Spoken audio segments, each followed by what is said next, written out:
happened in Minneapolis to George Floyd and everything that's happening there and around the country is a crucial test of your profession. You've said that. It's a crucial test of our profession in terms of law enforcement. I need to ask you this because some of the latest news is that President Trump, as we know, has had a conference call with governors.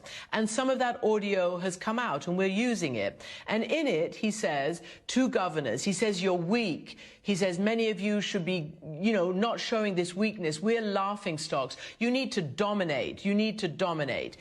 I want to ask you not to, if you don't want to, comment on the President of the United States. But is the right direction for police today in this environment to go out and dominate and to show that they're quote unquote not weak? What should the police be doing now to calm this terrible situation? Let me just say this to the President of the United States on behalf of the police chiefs in this country. Please, if you don't have something constructive to say, keep your mouth shut, because you're putting men and women in their early 20s at risk. It's not about dominating. It's about winning hearts and minds. And let's be clear.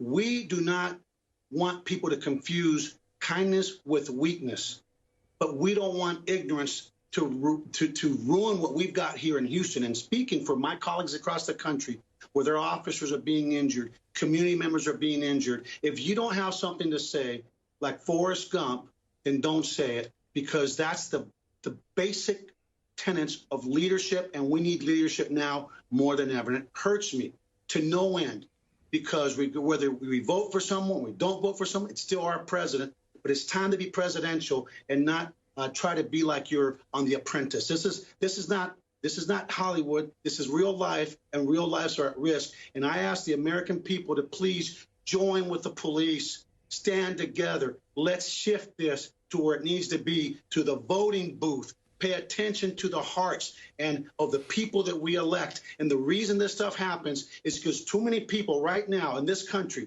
that are throwing bricks and damaging property never bother to vote.